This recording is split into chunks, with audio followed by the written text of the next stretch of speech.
Hello friends, हमारे video में पुनः आप लोगों का स्वागत है। दोस्तों, मैंने अपने पिछले वीडियो में आप लोगों को अर्धवार्षिक परीक्षा के पेपर का सॉल्व किया था, जिसमें हमने केवल बहुविकल्पी प्रश्नों का उत्तर आपको दिया था। दोस्तों, आज इस वीडियो में आप लोगों को मैं उसी पेपर के अति लघु उत्तरीय प्रश्नों के बारे में हम लोग पढ़ेंगे। आज हम लोग अति लघु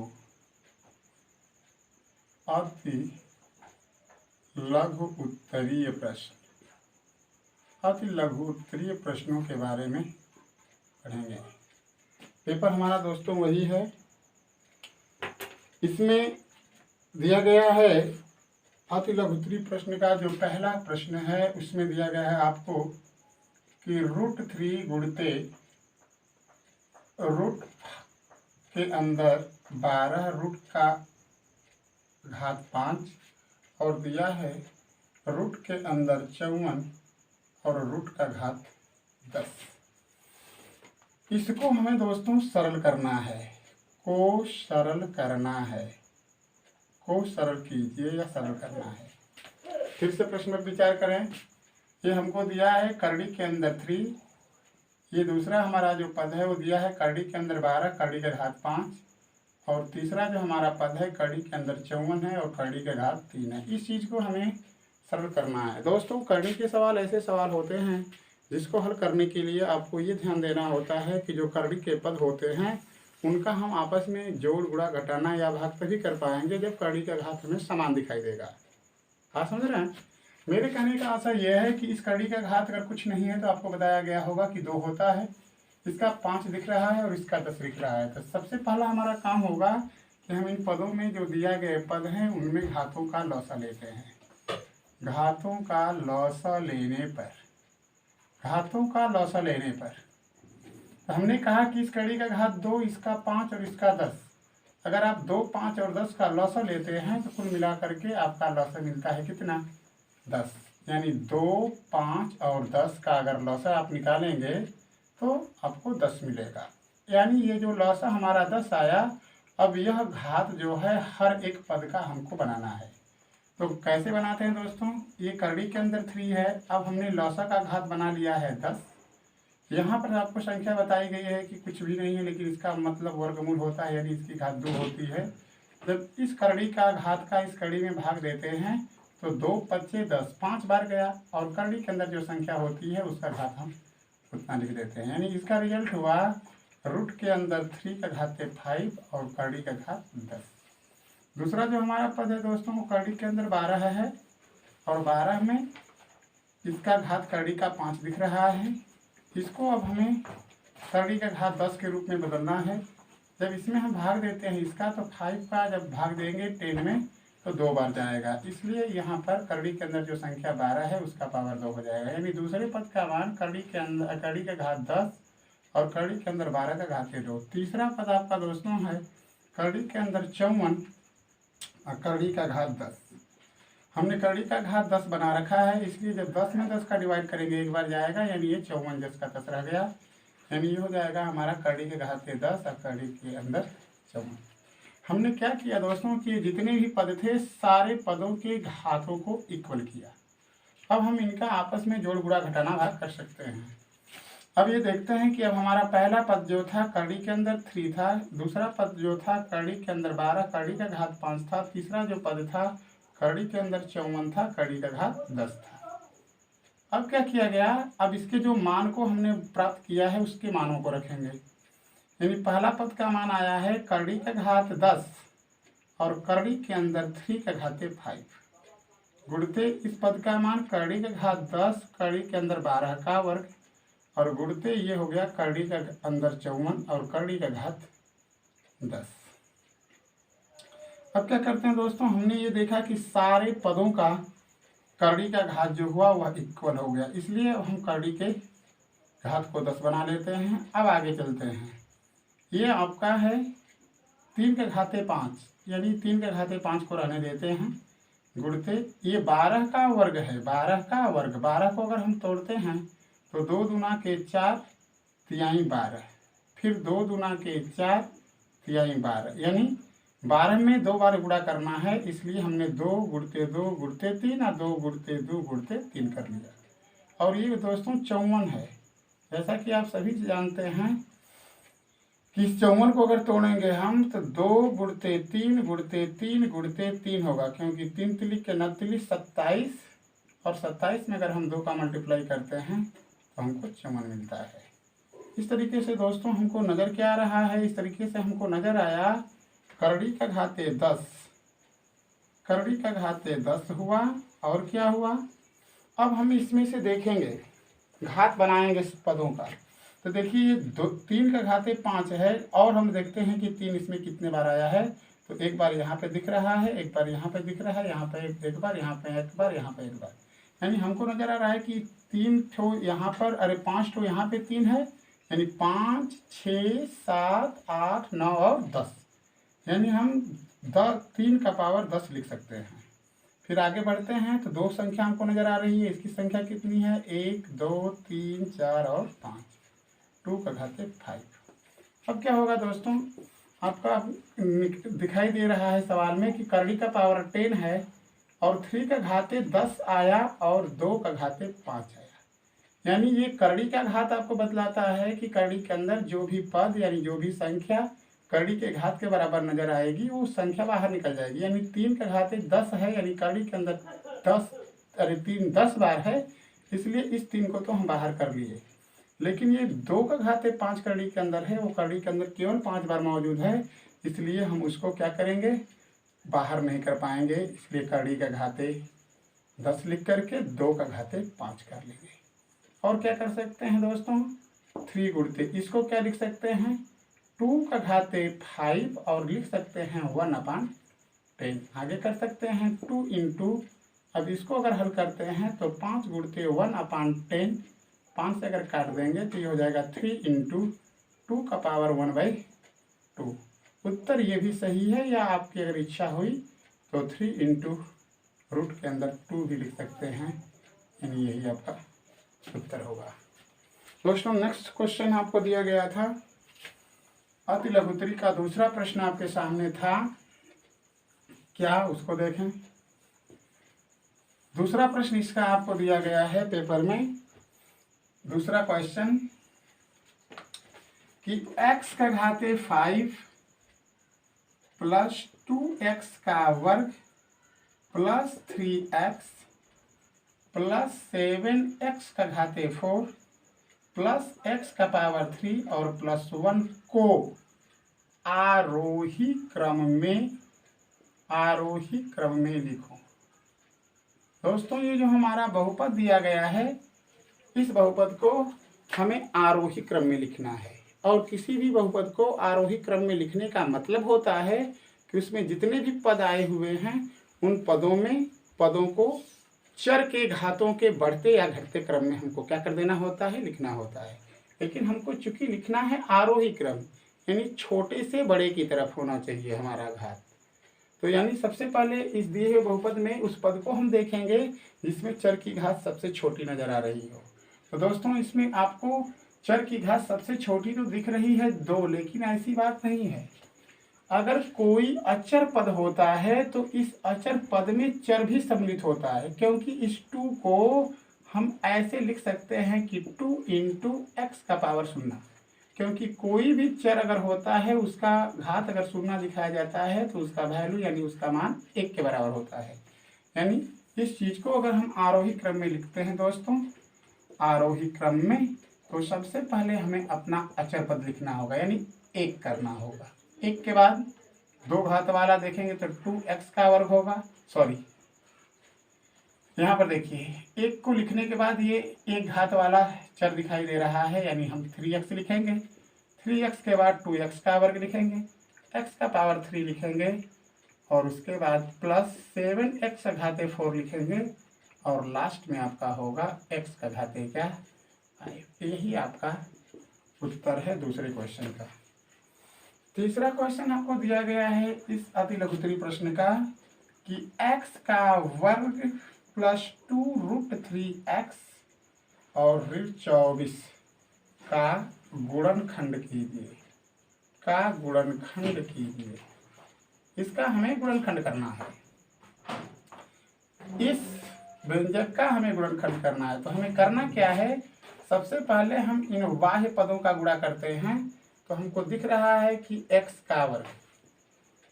का वर्ग और गुणते दिया है -24, यानी -24x का वर्ग।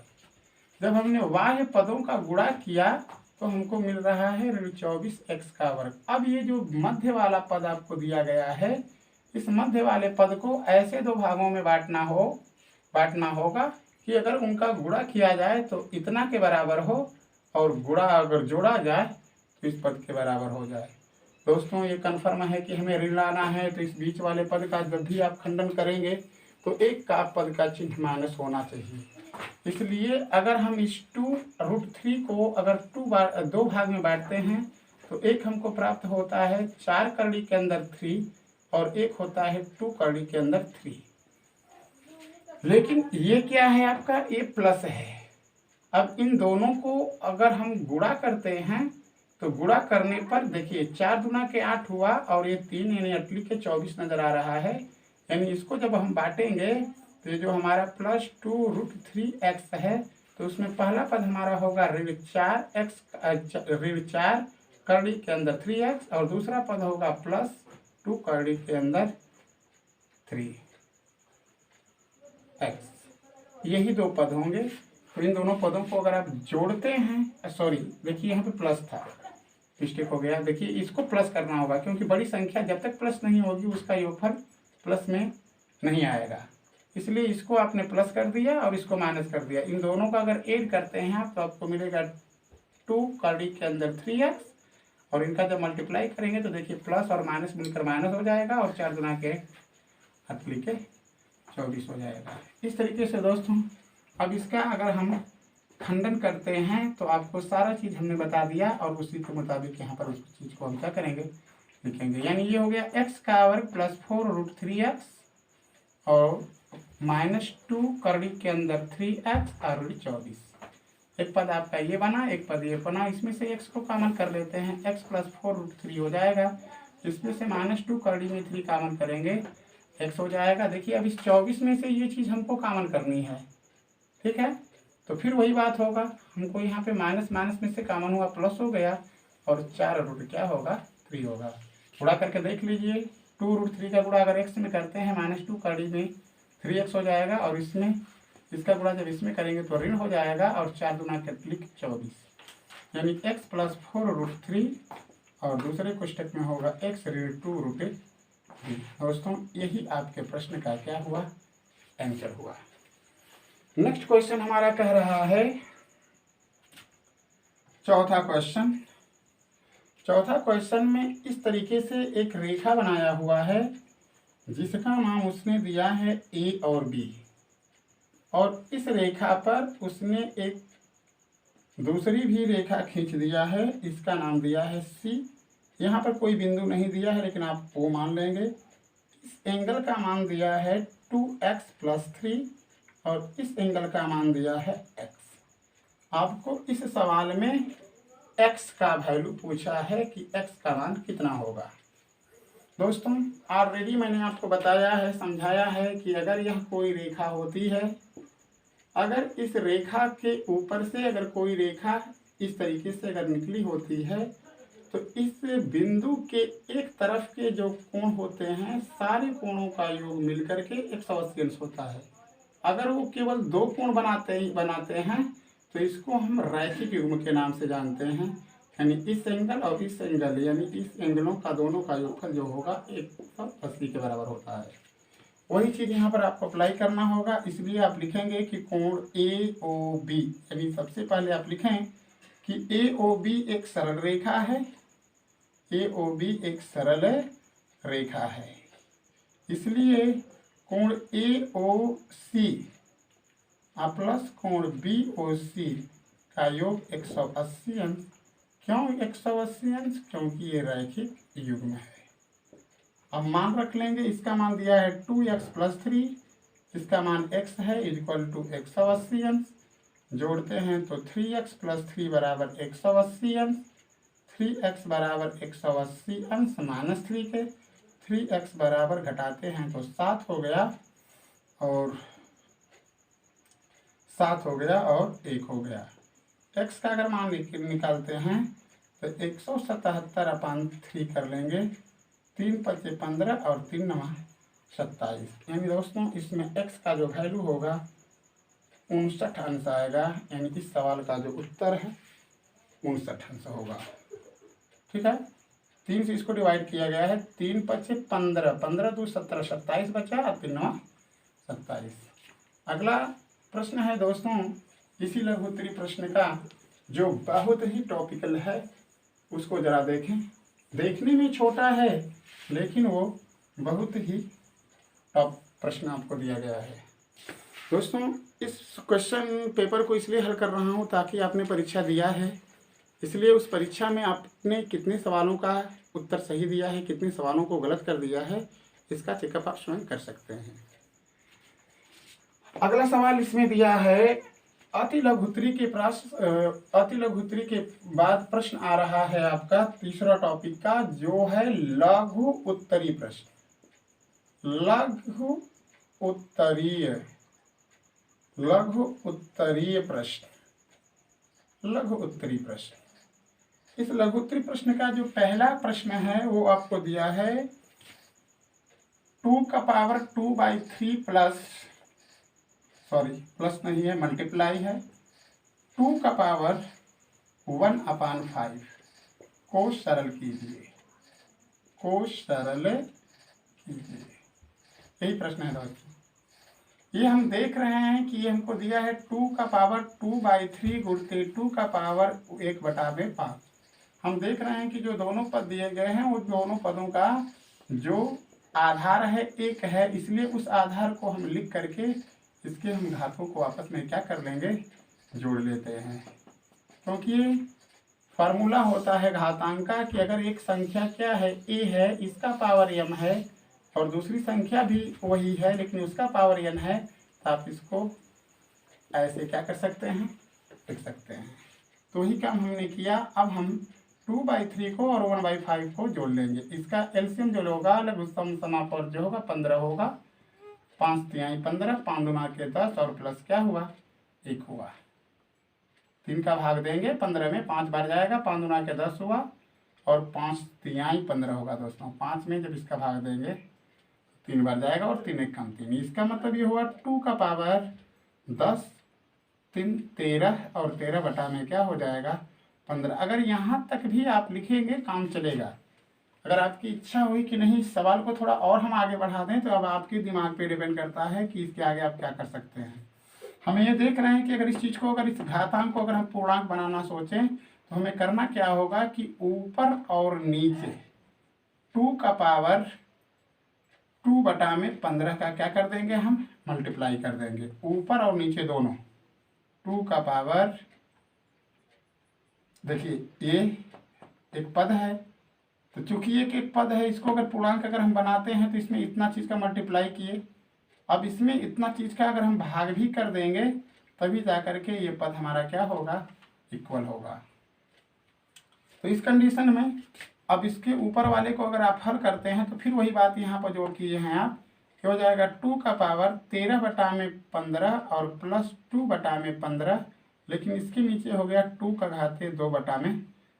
इसको अगर हल करते हैं तो 2/15/15 और नीचे हो जाएगा 2/2/15। आगे जब बढ़ेंगे तो इसका मान हो गया 2 और इसका मान हो गया 2/2/15। दोस्तों ये भी उत्तर इस सवाल का है और यहाँ तक भी आपने लिखा होगा तभी सवाल आपका सही होगा। इसका दूसरा क्वेश्चन है दोस्तों लघुत्तरी प्रश्न का। लघुत्तरी प्रश्न का जो दूसरा प्रश्न है वो दिया है गुणनखंड। आपको दिया गया है कि x⁸ ऋण 1/x⁸ का गुणनखंड कीजिए। इसका गुणनखंड करने के लिए कह रहा है। इसको अगर हम देखते हैं तो इसको हम लिख सकते हैं कि x के वर्ग का पावर 3 और ऋण 1/x²3। अब यहाँ पे सूत्र हम लगाएंगे दोस्तों a⁻3 माइनस b⁻3 का। इसका फार्मूला होता है a ऋण b कोष्टक के अंदर a का वर्ग प्लस ab प्लस b का वर्ग। उस आधार पर अगर इसको तोड़ते हैं हम, तो तोड़ने पर हमको क्या नजर आ रहा है, आएगा x का वर्ग ऋण 1 में x का वर्ग, और आगे बढ़ते हैं तो x के वर्ग का वर्ग प्लस x का वर्ग गुणते 1/x का वर्ग प्लस 1/x के वर्ग का वर्ग। आगे जब बढ़ते हैं तो ये हो जाएगा x का वर्ग ऋण 1 में x का वर्ग, और इसका मान हुआ x का घाते 4, और ये दोनों आपस में कट गए, +1 हुआ प्लस 1 में x का घाते क्या 4। आगे क्या कर सकते हैं, इसको अगर आपकी इच्छा हो तो तोड़ सकते हैं, यहाँ तक भी सही है उत्तर, लेकिन आगे अगर करना चाहते हैं तो इसको तोड़ सकते हैं, क्योंकि इसको हम लिख सकते हैं कि x का वर्ग, इसको हम लिख सकते हैं x का वर्ग और ऋण 1 में x का वर्ग, इसको हम ऐसे लिख सकते हैं। और ये आपका बना है x का घाते 4 प्लस 1 में x का घाते 4 प्लस 1।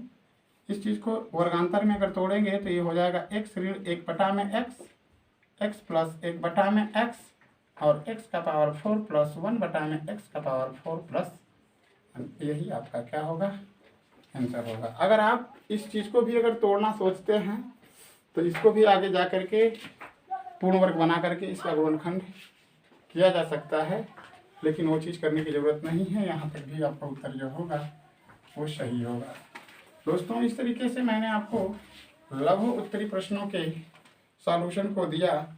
इसमें एक तीसरा प्रश्न है दोस्तों जो बहुत ही मज़ेदार है, लेकिन वो प्रमेय है, इस चीज़ को समझें आप। तीसरा नंबर का सवाल आपको दिया है, दिखाइए, ये कह रहा है प्रश्न कि दिखाइए कि यदि एक तिर्यक रेखा दो समांतर रेखाओं को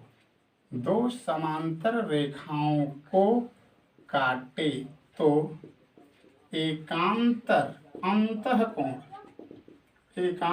अंतःकोण समान होते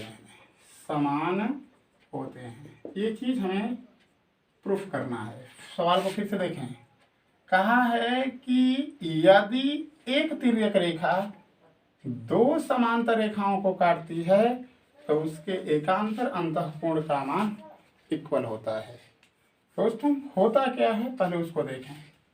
अगर हम ये मान लेते हैं कि हमने दो ठो पहले समांतर रेखाएं खींचा, एक का नाम हमने दिया ए और बी और दूसरे का नाम दिया सी और डी। अगर इन दोनों समांतर रेखाओं को अगर हम एक तिर्यक रेखा द्वारा काटते हैं, अगर इसका नाम हमारा होगा पी और क्यू। यहाँ पर जो बिंदु काटा है इसका नाम हमने दे दिया एम, और इस बिंदु का नाम दे दिया हमने एन। जब दो समांतर रेखा को अगर एक तिर्यक रेखा काट रही है दोस्तों, तो आप देख रहे हैं कि बनने वाले जो एंगल हैं 8 बने हैं। 8 वो कोण बनेगा इसमें, 1 2, ये कोण 3 और ये कोण 4, ये कोण 5, ये कोण 6, ये कोण 7 और ये कोण 8, सब मिलकर के 8 कोण बनते हैं। इसमें से होता क्या क्या है उस चीज को पहले बता देते हैं। देखिए, इसमें बनते हैं शीर्षाभिमुख कोण, कुछ बनते हैं इसमें संगत कोण, कुछ बनते हैं इसमें एकांतर कोण, और एक और बनता है जो चीज आपको सिद्ध करना है, एकांतर अंतःकोण। ये 4 चीजें इस फिगर में बनती है दोस्तों। तो शीर्षाभिमुख कोण, जैसा कि आपको पता है कि जब दो तिर्यक रेखाएं एक दूसरे को काटती हैं तो ये एंगल जो बनते हैं ये शीर्षाभिमुख होते हैं। उसके मुताबिक 1 और 3 शीर्षाभिमुख होगा, 2 और 4 होगा, यानी 1 और 3 आपस में इक्वल होंगे, 2 और 4 इक्वल होंगे। उसी तरीके से यहाँ पर देंगे तो 6 8 बराबर होंगे और 5 7 बराबर होंगे। ठीक, संगत कोण क्या बनता है, सेम स्थान पर दिखने वाला एंगल। जैसे यह रेखा समांतर है तो इस 1 का संगत कोण 6 होगा, 2 का संगत कोण 8 होगा, 2 का मतलब संगत कोण 5 होगा, 3 का 8 होगा, 4 का 7 होगा। ये संगत कोण हुआ। एकांतर कोण का मतलब होता है जैसे दोनों समांतर ये जो रेखाएं हैं इनके बीच जो ये 4 एंगल बने हैं, इनको हम एकांतर कोण के नाम से जानते हैं। इसमें क्या होता है कि यह जो 4 वाला एंगल होता है और ये 5 वाला एंगल होता है, ये एकांतर अंतःकोण के नाम से जाने जाते हैं। जैसे 4 और 5, 3 और 6, इनको हम एकांतर अंतःकोण के नाम से जानते हैं। और केवल अगर अगर एकांतर कोण दिया तब भी बात वही कहेंगे, और एकांतर अंतःकोण कहेगा तब भी बात हमको वही समझना है कि 4 5 की बात कही जा रही है, 3 और 6 की बात। अगर कह देगा कि तिर्यक रेखा के एक तरफ के बने अंतःकोण, तो ये होगा दोस्तों 3 और 5 और 4 और 6। लेकिन हमको सिद्ध क्या करना है, उस पॉइंट पर आते हैं। हमको इस फिगर से सिद्ध करना है एकांतर अंतःकोण बराबर होते हैं, यानी इस फिगर से हमें सिद्ध करना है कि कोण 3 का जो वैल्यू होगा वह कोण 6 के बराबर, और कोण 4 का जो वैल्यू होगा वह कोण 5 के बराबर होगा। ये चीज हमें सिद्ध करना है दोस्तों। आइए चालू करते हैं। अगर इस रेखा तिर्यक रेखा PQ को लेते हैं अगर, तो कन्फर्म है कि कोण 1 और कोण 4 ये दोनों एंगल मिलकर के रैखिक कोण बनाएंगे। इनका मान 180 अंश होगा। और उसी तरीके से अगर हम इस CD रेखा को लेते हैं तो कोण 6 और कोण 5 जो होगा वो भी 180 अंश होगा। क्यों? क्योंकि ये दोनों जो चीज हमने लिखा है वह रैखिक युग्म के शर्त पर लिखा है कि ये रैखिक युग्म के जोड़े हैं कोणों के, इस वजह से इनके मान 180 अंश के क्या होंगे, बराबर होंगे। जबकि दोस्तों आपको पता है, आप इसको समीकरण 1 कर लीजिएगा, इसको समीकरण 2 कर लीजिएगा। जबकि आपको पता है कि कोण 1 का संगत कोण 6 होगा, कोण 1 का संगत कोण क्या होगा, 6 होगा। यानी हम 1 की जगह पे 6, चाहे तो 6 की जगह पर 1 लिख सकते हैं। आप लिखेंगे कि समीकरण 1 में कोण 1 का मान रखने पर, क्योंकि यह 1 6 के बराबर होगा। इस तरीके से समीकरण 1 अब हमारा बन जाएगा कोण 6 प्लस कोण 4 बराबर 180 अंश, और ये कोण 6 और प्लस कोण 5 इक्वल टू 180 अंश। अब क्या है, हम इन दोनों समीकरणों को देख रहे हैं तो इसका दायां पक्ष दोनों का इक्वल है, इसलिए कोण 6 प्लस कोण 4 बराबर कोण 6 प्लस कोण 5। क्योंकि इसके अगर दाएं पक्ष आपस में बराबर है तो बायां पक्ष भी आपस में इक्वल होगा। इस वजह से कोण 6 और कोण 6 आपस में कट गए, कोण 4 बराबर कोण 5। यही चीज हमको सिद्ध करना था। इसी तरीके से आप इस चीज को भी क्या कर सकते हैं, सिद्ध कर सकते हैं दोस्तों। किस तरीके से मैंने आपको आपके प्रश्नों का हल बताया चैप्टर से, क्वेश्चन पेपर से, यानी जो आपको अर्धवार्षिक परीक्षा में पेपर आया हुआ था। इस तरह से अब आपको विचार करना है। इसमें दीर्घ उत्तरी प्रश्न में दिया है एक उत्प्रश्न, एक ठो है, लास्ट उसको है, देख लीजिए।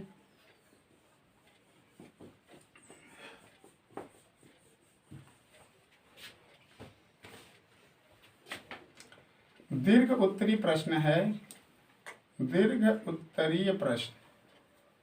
दीर्घ उत्तरी प्रश्न में पहला जो प्रश्न दिया है, इसमें से कुछ संख्याएं दी हुई हैं जिसमें परिमेय और अपरिमेय संख्याओं को छांटना था।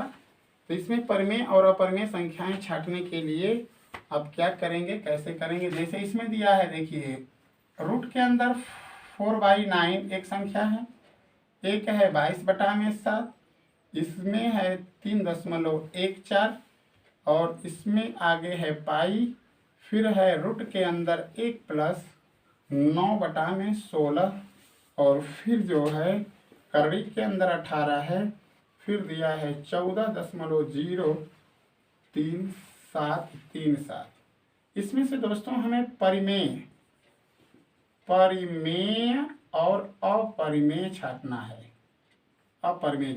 जैसा कि आपको पता है कि परिमेय संख्याएं वही संख्याएं होती हैं जिसको P/Q के रूप में लिख सकते हैं, और अपरिमेय संख्या वो होती हैं जिसको हम P/Q के रूप में नहीं लिख सकते हैं।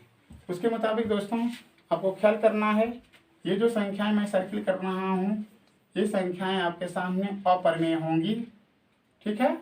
ये संख्याएं अपरिमेय हैं क्योंकि यहाँ पे आपको पता है कि ये डैश डैश दिया हुआ था। अब जो बची हुई संख्याएं हैं वो संख्याएं परिमेय हैं। जैसे इसको अगर आप हल करेंगे तो इसका मान 2/3 हो जाएगा।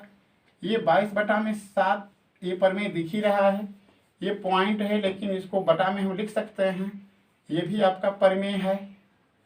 इसको अगर हल करते हैं तो ये करड़ी के अंदर 16 एकम 16, 16 9 25, 25/16 यानी इसका मान 5 में क्या होगा 4 होगा, यानी ये भी परिमेय हो गया।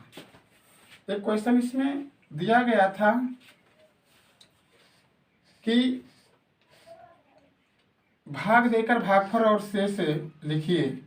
देखिए इसमें दिया गया था 3x⁴ minus 4x⁴ minus 3x minus 1 में भाग देने के लिए कह रहा है x ऋण 1 का भाग देकर हमें भागफल और शेष पता करना है। इसमें जब इससे डिवाइड करते हैं तो पहला 3x³ आ जाएगा, 3x⁴ हुआ और इसका मल्टीप्लाई जब 1 में करेंगे तो ऋण 3x⁴ हो जाएगा। इसको घटाएंगे ऋण हो जाएगा प्लस हो जाएगा, ये आपस में क्या हुआ कट गया, ऊपर वाला पद अधिक है x⁴ अधिक है ऋण 3x हो जाएगा। फिर इससे डिवाइड करेंगे माइनस x का वर्ग जाने वाला है, x के वर्ग बार जब ले गए तो ये हो जाएगा x⁴ और प्लस x का वर्ग हो जाएगा। फिर इसको घटाएंगे प्लस कर देंगे माइनस कर देंगे कैंसिल हो गया, माइनस x का वर्ग माइनस 3x हो जाएगा। फिर उसके बाद क्या करेंगे आप, कई बार जाने लायक है माइनस x बार जाएगा तो माइनस x का वर्ग हो गया, माइनस x का गुणा जब इसमें करेंगे ऋण 1 में तो ये प्लस x हो जाएगा। इस वजह से फिर चिन्ह बदलेंगे, ये प्लस हो गया और ये क्या हो जाएगा माइनस हो गया, ये आपस में कट गया। और इसको जब घटाते हैं आप इसको करेंगे तो ये हो जाएगा -4x, ऋण ऋण मिल करके -4x ऊपर ले उतरा ऋण 1, कन्फर्म है कि ऋण 4 बार जाएगा, ऋण 4x हो जाएगा और उसका पे जब करेंगे तो +4 हो जाएगा। फिर इसको हम घटाएंगे तो ये प्लस हो जाएगा और ये माइनस हो जाएगा, ये आपस में कट गया -5। यानी ये हुआ दोस्तों शेष और ये हुआ आपका भागफल। लेकिन कह रहा है कि एक बार आप भागफल दे करके शेषफल और भागफल पता कर लीजिए और बिना भाग दिए हुए शेषफल प्राप्त किया जा सकता है, यदि हाँ तो उसे बताइए। तो इसमें क्या करना है दोस्तों, ये तो भाग सिस्टम विधि था, हमें x ऋण 1 का भाग देना है इस बहुपद में, इसलिए जिस बहुपद से हमें भाग देना है उसमें से हम चर का शून्य निकाल लेते हैं, यानी x ऋण 1 बराबर 0 कर लेंगे तो x का मान 1 हो गया। अब हम क्या करेंगे कि बहुपद में x बराबर 1 रखने पर ये जो आपको बहुपद दिया है इसमें x का वैल्यू रख लेंगे, अगर आना है मतलब कि जो शेष आएगा वो इसमें रख करके आप प्राप्त कर सकते हैं। ये हो जाएगा -x और -4।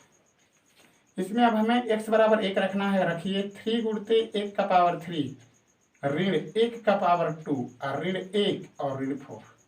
आगे जब करते हैं तो 1⁴ बार करेंगे तो कुल मिला जुला करके 3 ही होगा। इसको अगर करते हैं तो ये -1 हो जाएगा, -1 हो जाएगा, -4 हो जाएगा। इसको अगर करते हैं तो 4 5 और ये क्या हुआ 6 हुआ, 4 5 और ये 6 हुआ,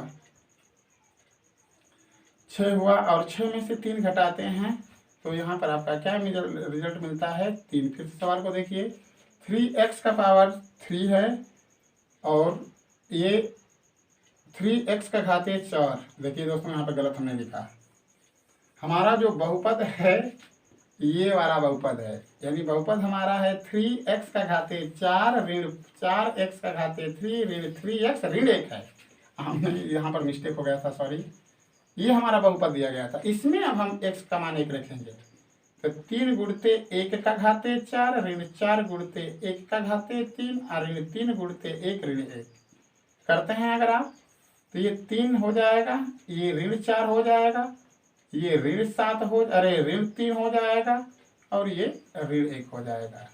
अब ये क्या हुआ, ऋण 3 धन 3 से कट गया, ऋण 4 और ऋण 1 मिल करके 5 हो गया। तो दोस्तों अगर हमने भाग विधि से भी लगाया तो शेष उतने आया और इस विधि से भी लगाया उतने आया। दोस्तों इस तरीके से मैंने आपके पूरे पेपर का सॉल्यूशन आपको दे दिया है। आप अपना इस वीडियो को देख करके अपने सवालों की जांच कर लीजिएगा कि कितना आपका सवाल सही है और कितना गलत है। धन्यवाद दोस्तों।